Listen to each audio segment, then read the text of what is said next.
So I just finished my annual physical. As far as I know, it was pretty much fine. She did a pap smear because I hadn't had one done in 2 years, and normally people get it done every 5 years. But because I got abnormal results like 7 years ago, for me they do it once a year. I got HPV from my husband when we first started dating, and it's really frustrating because I've only ever had 3 sex partners in my whole life. But men can carry it without knowing that they have it, and so he must have given it to me, and he feels really bad about it. But now there's a vaccine that they start giving to teenagers for HPV, and I wish they'd had that when I was a kid. But yeah, she did one. She said she didn't see any abnormalities. She said my cervix was a little irritated, but she took a sample to send off to the lab and make sure there's nothing. But I might have to get a colposcopy again. I've had 2 before. It's basically just like a more intense pap smear where they scrape some of your internal skin away, and it's not comfortable. I mean, pap smears are kind of anyway, but she was good. It didn't, it felt awkward when she did it, but it didn't hurt. I've had other doctors do pap smears where it hurt, so she was good about it. And then the other thing that's a little worrying is that I am turning 38 this year in November, and my mom died of colon cancer, and they first detected it in like a blood or a stool test. I don't remember, when she was like 55-ish. And so the doctor today said that usually they start scanning,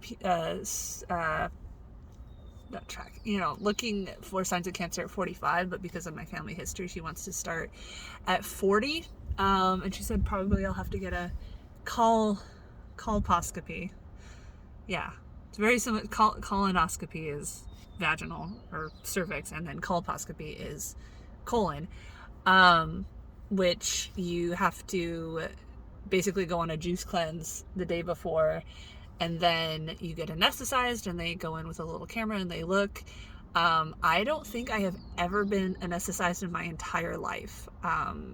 Maybe when I was a baby, but yeah, like when I gave birth, I just had an epidural. I don't think I've ever been anesthetized. It freaks me out just because I've heard of people dying from anesthetization, and I know it's very rare, but it still freaks me out. And that's why, when I took Aiden to the ER the other day, 2 days ago, and they said he has another ear infection, I was kind of freaking out because his doctor had said that if he gets 3 infections in 6 months or 4 in a year, then we should probably get the tubes where they cut a hole in the eardrum and they put these little tiny tubes in, and it like depressurizes and drains out fluid and stuff like that. And it's a really common procedure, but they put the kids under for it. And again, anesthetization freaks me out. But they said that his last infection was in October, so it was far away enough that we don't need to look into tubes yet. So I was relieved for that. But yeah, so in 2 years, they want me to do a colonoscopy and make sure that I don't have colon cancer like my mom. When they detected it in my mom, they detected it really early in just like a physical, just like a regular physical. And they had given her a surgery where they cut out like a whole bunch of her colon. She got a sort of chemo. I don't know what kind of chemo she got, but it didn't make her hair fall out. But like she would get that and all this other stuff. And she was fairly, she was able to walk around and stuff for most of the 15 years that she had it. It was only like the last couple of years that she really became more sedentary, and it freaks me out. Obviously everyone freaks out thinking like, oh, do I have cancer? Cancer's just like, there's treatments for it, but it seems like nothing really works that well. Like you hear like success cases, but those are in the minority. And the thing about like colon cancer or whatever, like, yes, it can be a family history, but there's also other factors that can cause it, just like, smoking can cause lung cancer and stuff like that. And my mom was obese. She was obese my entire life. My dad gave me like fat phobia about it because he would like shit talk her.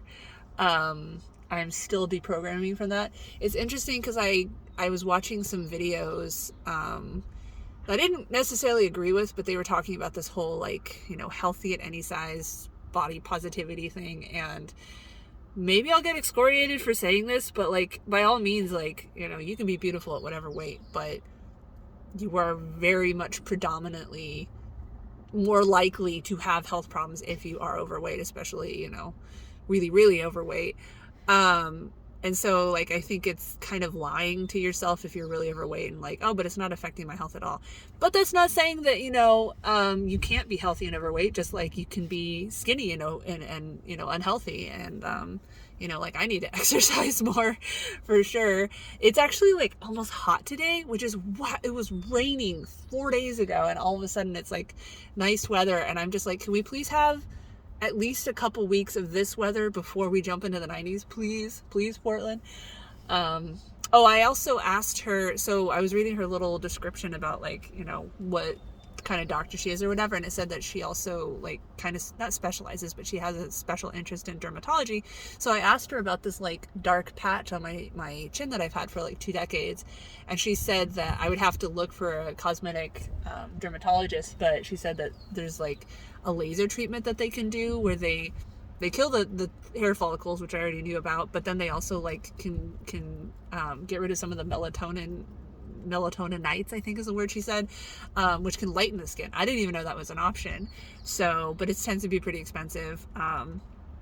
I want to look into it. But if it's like, I don't know, if it's a few $100s, maybe I can put that on my, you know, my horizon, my not so far away horizon. I mean, I literally just spent over $1,000 getting my tooth root canaled and getting the cap. Well, I got a temporary cap. I have to get the permanent one in a few weeks, and I was at the dentist for 3 hours yesterday. That was really fun. But anyway, you know, and I'm still waiting on the ER bill from Aiden, having to take him to the ER. I'm really, really anxious about that. But anyway, yeah, we'll see how expensive all that stuff turns out. But yeah, but if it's like a few hundred, maybe I'll look into it. But if it's like over 1,000, then that's not happening.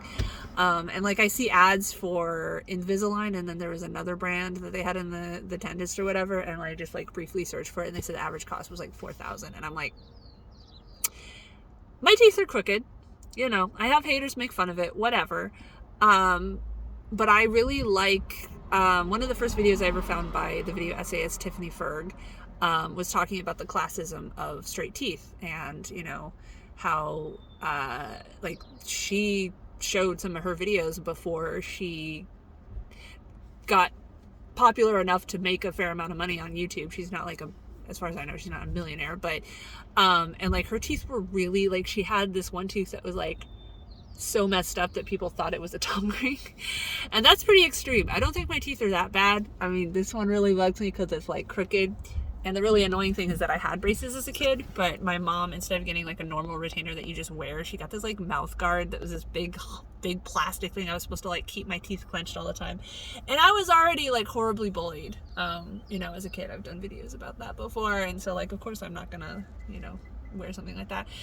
Anyway, so my teeth got crooked again, but yeah, I don't know. There's cosmetic stuff that I would kind of like to do. Plus, the thing about Invisalign or whatever is you basically have to wear it all the time. You take it out to eat and then brush, and then you put it right back in.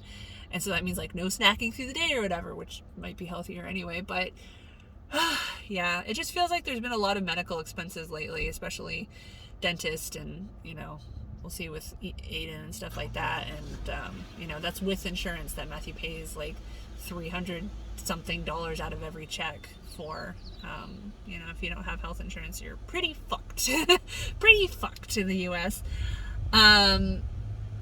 Anyway, yeah, I'm gonna head home now. I'm a little tired, but I actually think I'm going to do an art live stream. I've been wanting to start a new stream probably on Fridays. That won't be like scheduled, because a lot of Fridays I tend to have appointments and stuff, but on days like today where I don't have anything after this, I want to do some art streams. I want to get back into doing Blender tutorials, not making the tutorials, but following the tutorials, because I have this, first of all, I want to make my own VTuber avatar, and I already like kind of have the design in my head. It's basically, it's a naga, it's a topless naga, but you know, it's like covered in scales and doesn't have nipples, and it's sort of a test to see how I can get away with on YouTube. There was a thing on Twitch where an account just got banned for having a VTuber avatar that Twitch said was sexual, and it's like, but you can cut heads off and stuff like that. That's fine. But yeah, whatever, same old shit. But yeah, I'm gonna head home. I think I'm gonna work on some more webcomic pages. I started on one, and I was drawing clothing because clothing is a spectrum thing that, I talked about in my Kenny Nudism interview that I did years ago, that you can watch at toplesstopics.org/Kenny Nudism, so KENNYNUDISM. That I think is one of my best videos and best interviews, where we talked about like nudism, naturism versus just supporting non-sexual nudity. But yeah, the thing about that is I have to set up my drawing tablet, which is this giant heavy thing, and so that's a pain in the ass. Once I move my office downstairs, I think it'll be easier to set stuff like that up, because for one thing, I'll go back to using my big old desk that I like, instead of trying to use a little L desk that doesn't have that much space. But yeah, anyway, so for the most part, my physical was okay. I mean, nothing like, oh my god, but she's gonna send off the pap smear to see if I have anything, and then I got blood drawn for labs, and I was like chatting the phlebotomist's ear off while she was drawing it, partly because I talk a lot, and partly because I was just like, don't think about the needle, don't think about the needle. I am not a stranger to having blood drawn. When I was younger, I was on Accutane, which is an extreme acne medicine, because I had, believe it or not, really bad acne as a kid. That's why I have scars nowadays. And off topic, but like I want to do, I don't know if activism is a word, but I do want to do normalization of like acne scars and stuff like that. But it's still hard because, hater comments hurt. I mean, like, I don't generally wear makeup, and like you can see, like I have a little bit of like, for some reason I get a lot of acne right there. I have this that doesn't want to go away, so I don't know. And like as I get older, I get these little white, they look like whiteheads, but they're not. They're like little tiny sebaceous cysts, and you can get them removed cosmetically, but it's expensive, And I mean, honestly, it's these things that, like, to me are really obvious, but, if I did wear makeup, it probably wouldn't be that obvious.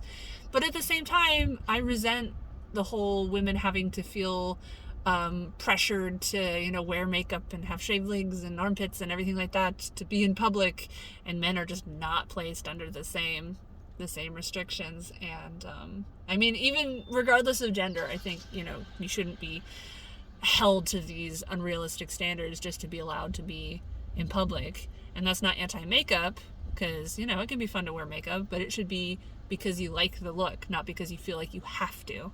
I mean, I also have a little bit of alopecia, where ever since I gave birth, my eyebrows have refused to be even, and like for some reason right here it doesn't like to grow in, and it's frustrating. But all right, this was supposed to be more on topic, but whatever. Can't always be the best videos, but I'm gonna go home and I'm gonna get set up for a live stream. So see you when I see you.